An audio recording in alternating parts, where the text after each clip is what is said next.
Rise and shine, everybody. It's time to get the day started. Welcome into the morning show of record for the Homestead community, the Farm to Table Direct Show Morning Edition.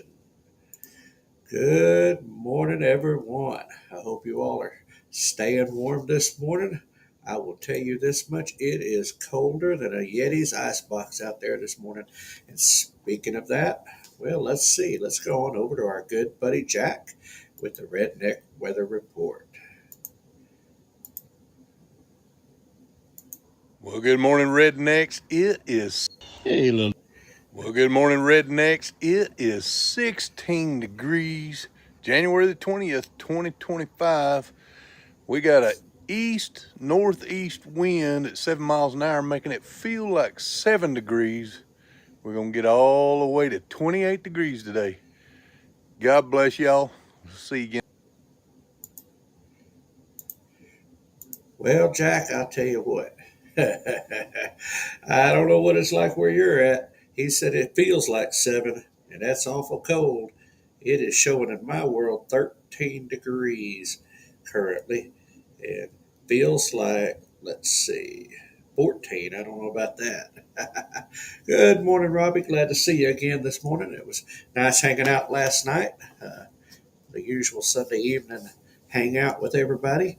If you weren't there a part of it, I encourage you to go check it out. It starts out with, let's see, it starts out with, uh, let's see, hang on, I will tell you. It starts out with Money Pit Homestead with Donald and Lisa. It goes over to Robbie and Sanyo and Wild Huckleberry. Simultaneously at that time, Dale Nine Acres has his Bible study. And good morning, Joey. Glad to see you in with us this morning.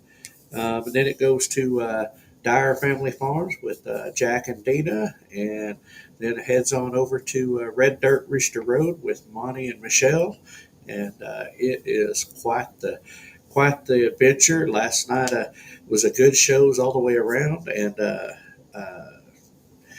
I had to have to get off with y'all guys over there at Red Dirt Rooster last night, but there is a time in the evening I got to call it off, and the conversation was getting good. We were talking motorcycles and all sorts of things, but it was a good conversation.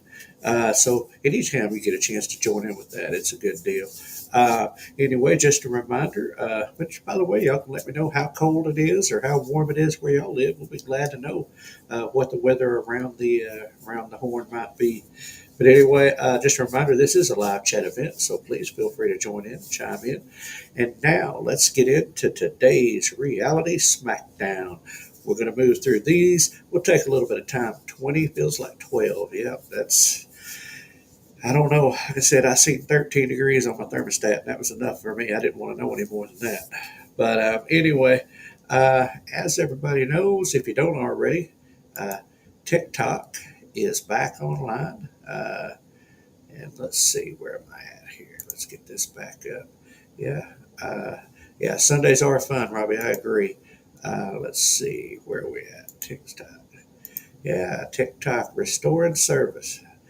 Felt like that was there. It is. Well, I tell you what, these sticking ads. Anyway, that was kind of where TikTok is at, and it might still be. President elect Trump rode to TikTok's rescue Sunday, working on the eve of his new presidency to undo a ban effort. I'm going to stop sharing that and just get on over here and talk about it. Um, yeah, they did put it back on, but is it permanent? That's one of the big questions of today on the Reality Smackdown. Is the TikTok ban permanent? He gave them a 90-day stay for them to work on things. He's got hoping things can work out. But also read that Speaker Johnson, the House, said that a lot of their plans are to go forward with it.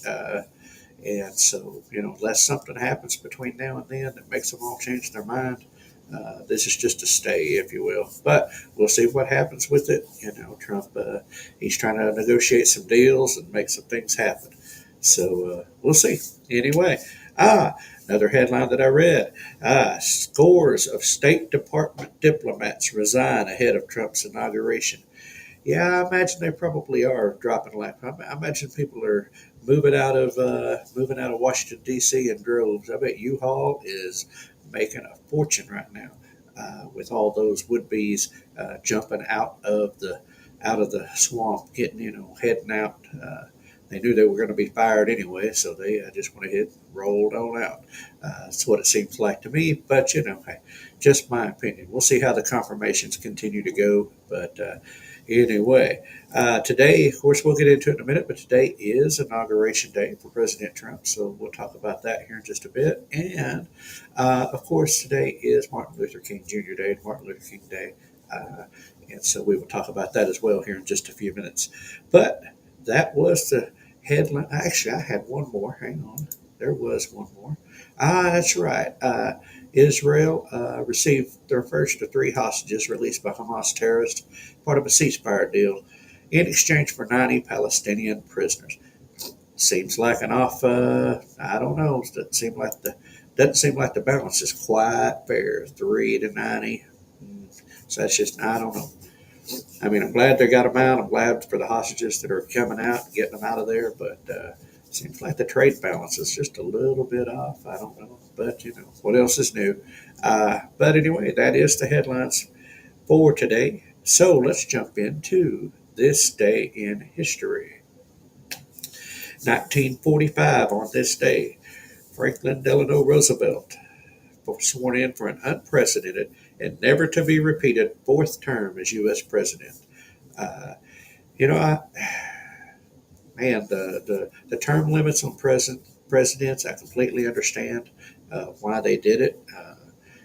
But concentration of power, et cetera, et cetera. But I don't know.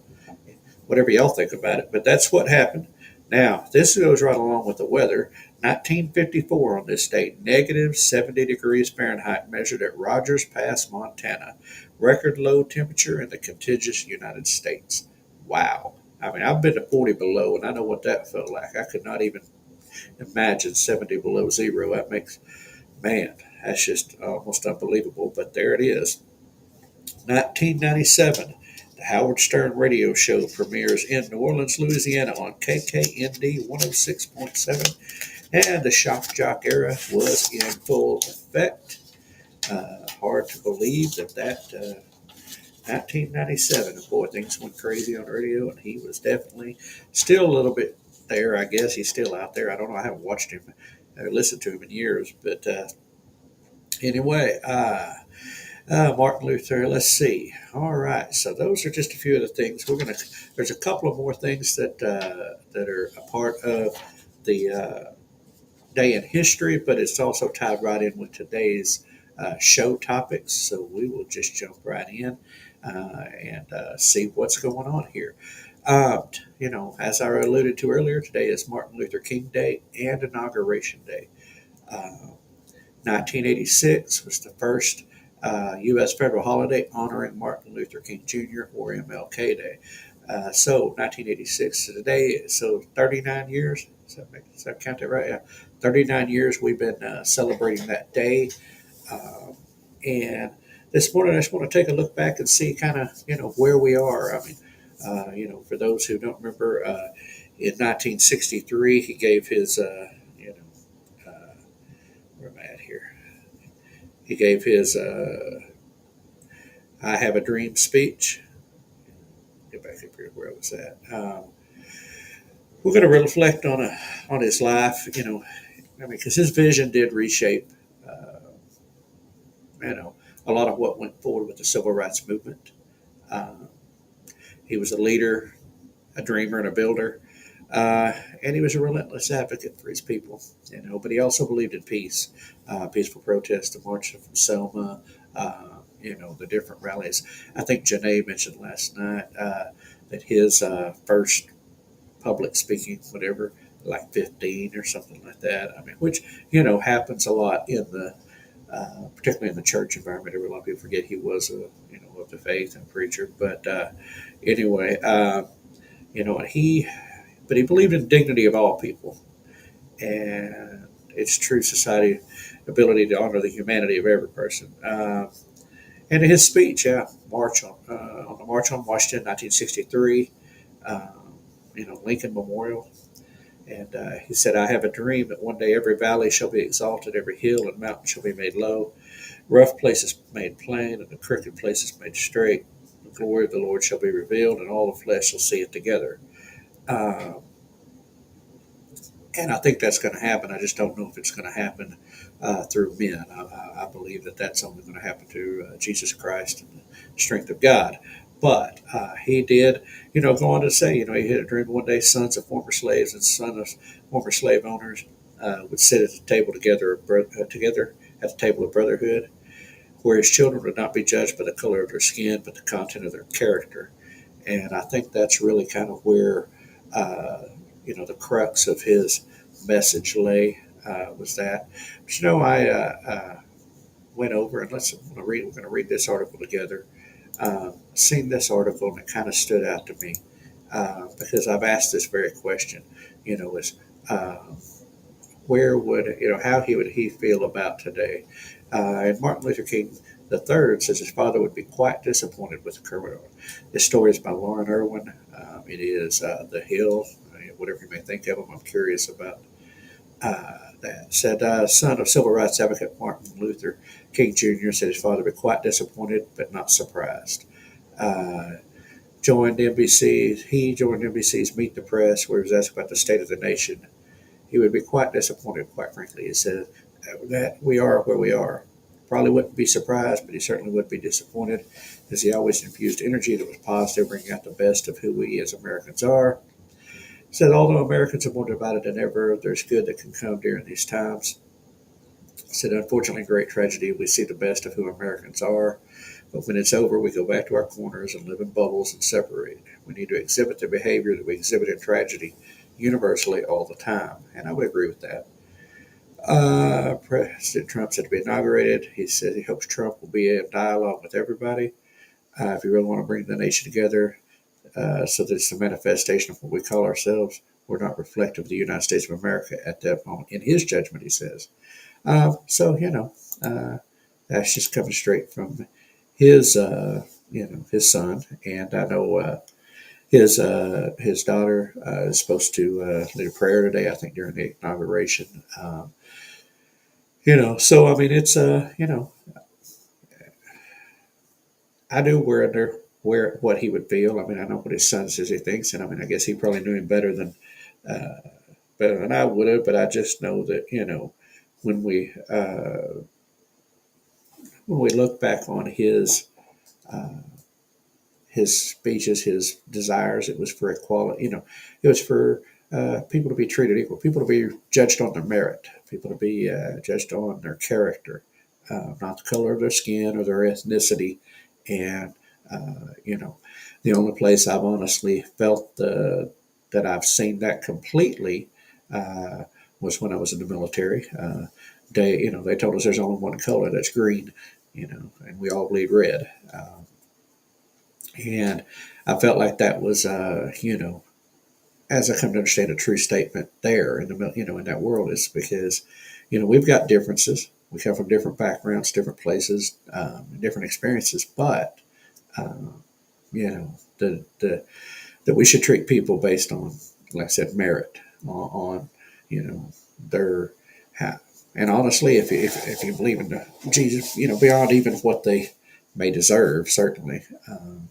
But to be strong character, to be to judge on that, not to be judged on uh, ethnicity or anything like that. And I think uh, uh, the truth is, for skin, there's only one color. We're all some shade of brown.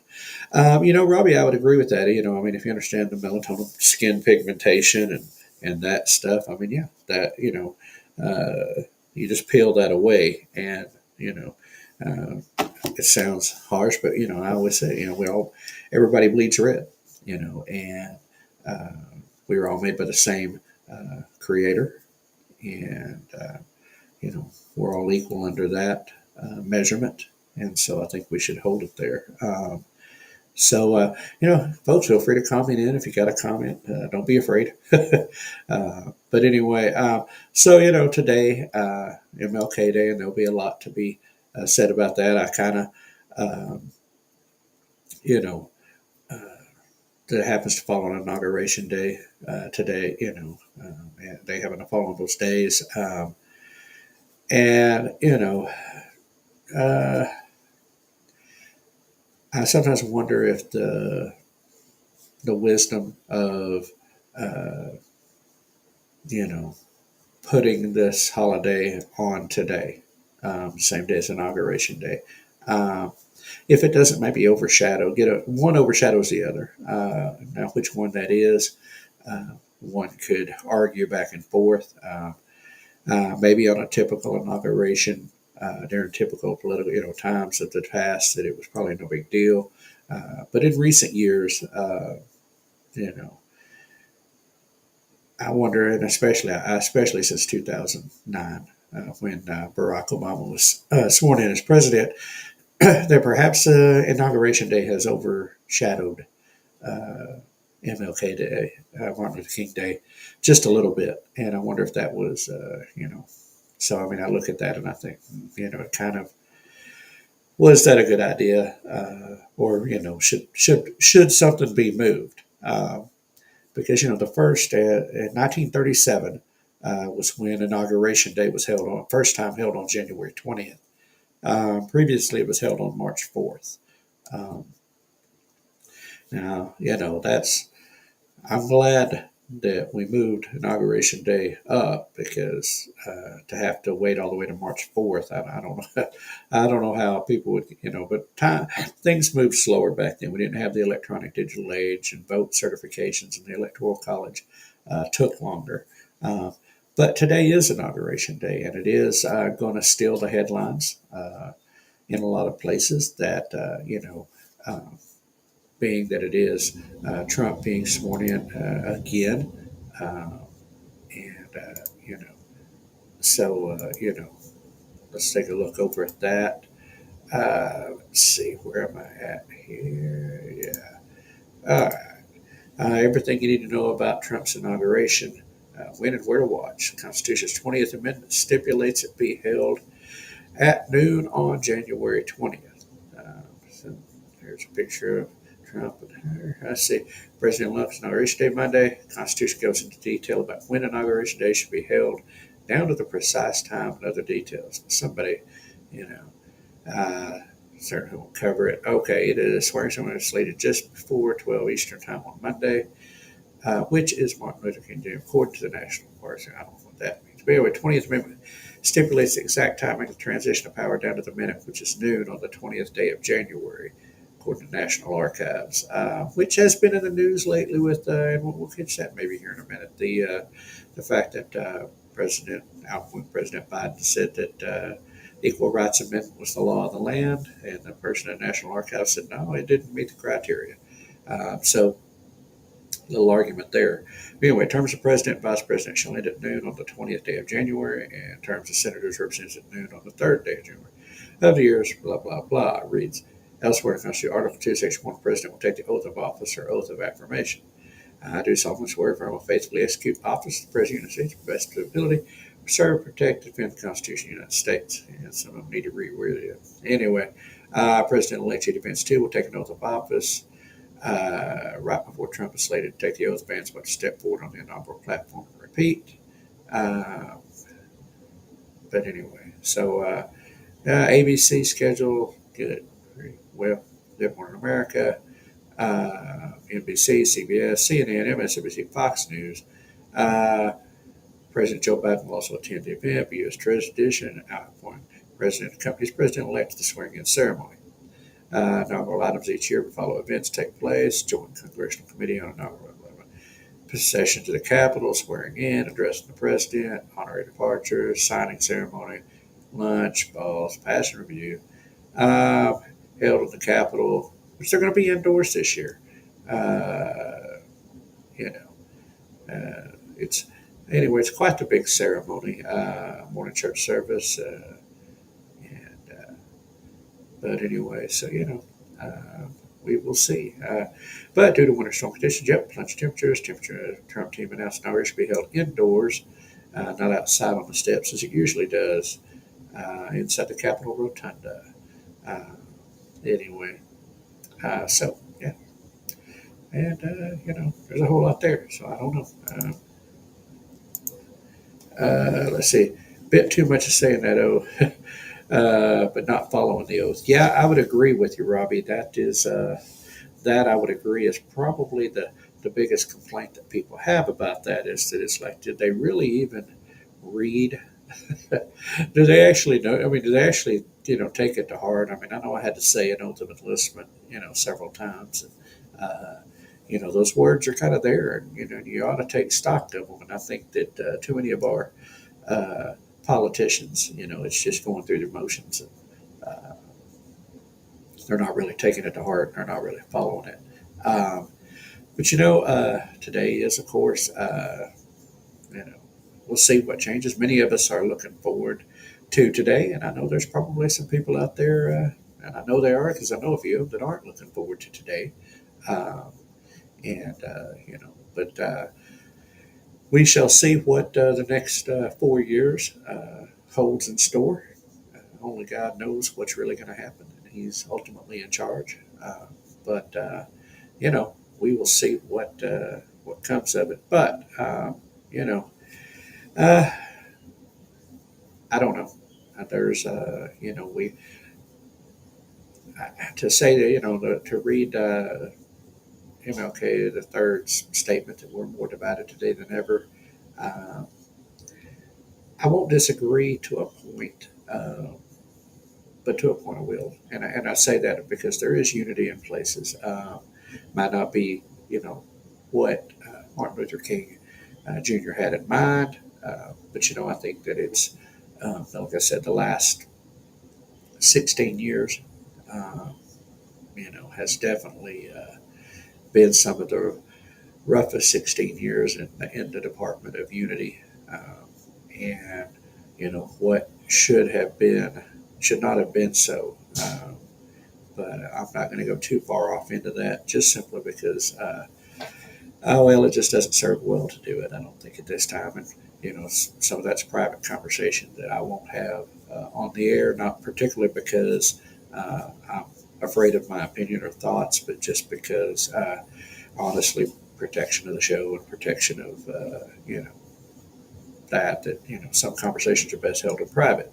But anyway, as far as some of my views on the last 8 years, but it's been. I said, I mean, I think back. I mean, it's the 47th president. Now it's less than 47 people because we've had a lot of double terms and whatnot. So a very exclusive club, I guess you might say. Um, and I'm just hopeful.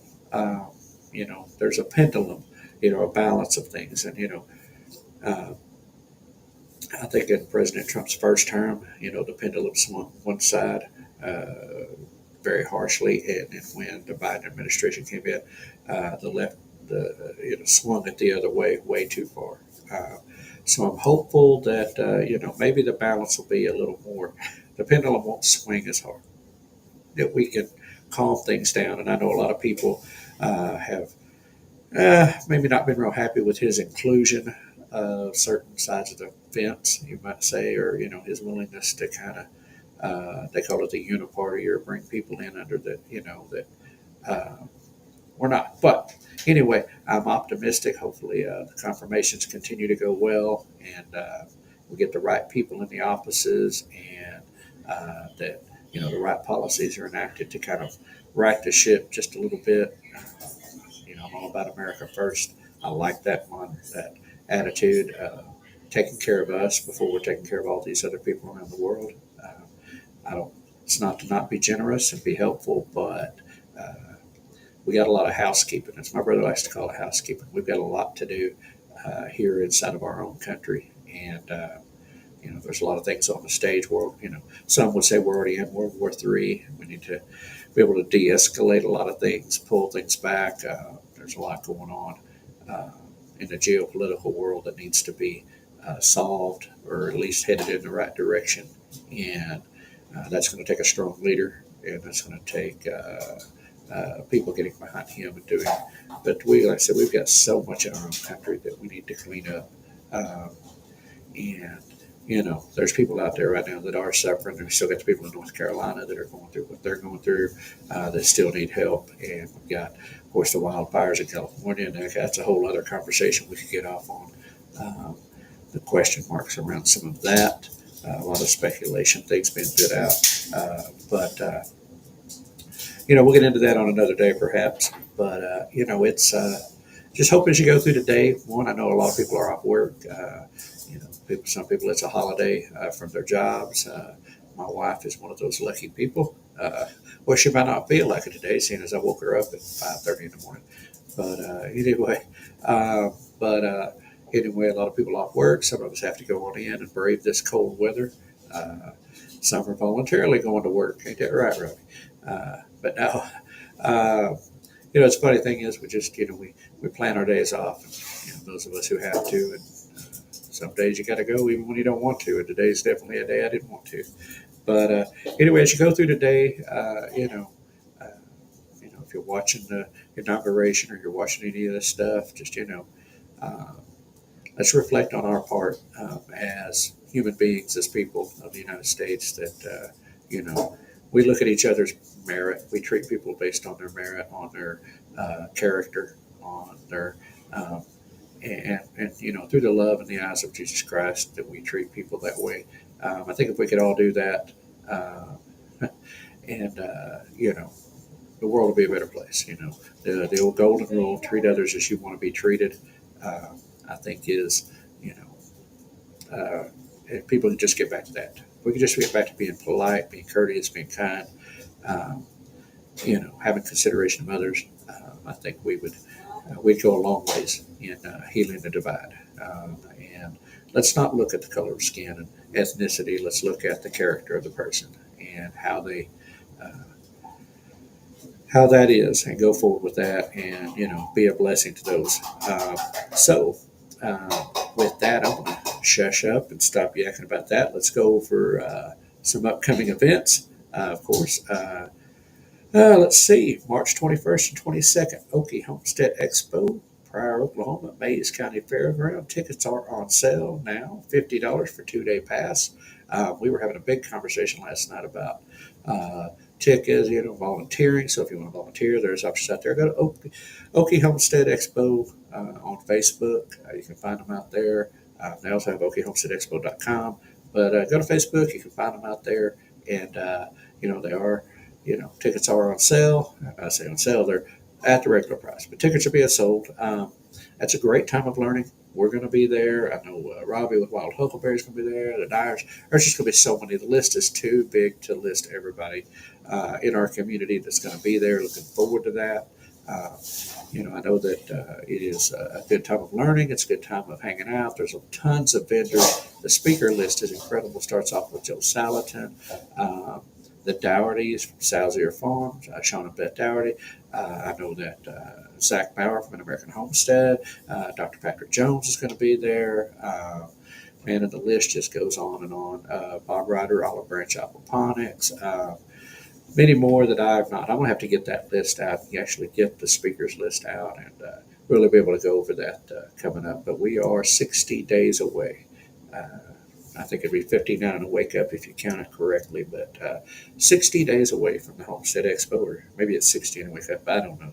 The days fly by. But anyway, then of course in April 25th, 26th, in Jasper, Arkansas, Newton County Fair and Rodeo, Shindig Ozark Living Expo, Homesteaders of America Conference. Still selling tickets as far as I know. That's in October. Anyway, these sell out quickly. I expect them to be sold out this month at the rate they're clicking off on. There'll be some other events. I've got to get those on the list and get them out. There's things coming up. I know there's one coming up in, it's Iowa. That's in February. And then, of course, I know there's some meetup stuff. Modern Homestead Conference in June. The Homestead Festival in June. So we'll be getting those dates out soon. But anyway, folks, that is a wrap for today on the Farm2Table Direct Show Morning Edition. Thanks for joining in as we explore the headlines and stories impacting our world for now and in the future. If you enjoyed today's show, don't forget to hit the like button, share it with friends, subscribe to our channels on Facebook, YouTube, X, and Rumble. It is the best way to stay connected and help grow the conversation about food, farming, and community. I've enjoyed this morning's show. Hope you have too as well. Again, be safe out there today. Be a blessing. Until next time, keep your roots deep and your vision growing. Good food starts with great people. And remember, we are stronger together. Be a blessing to someone today, and we will see you all on the other side. Before I jump out right fast, let's see. Tomorrow I'll be back on at 6 a.m. and tomorrow night at 7 o'clock, the Farm2Table Direct Show will be live, and we will be discussing the bird flu in depth. And so be sure to tune into that, and I will remind you all again tomorrow. Everybody have a great day, and as I said, we will see you all on the other side. No humans were harmed in the production of this podcast.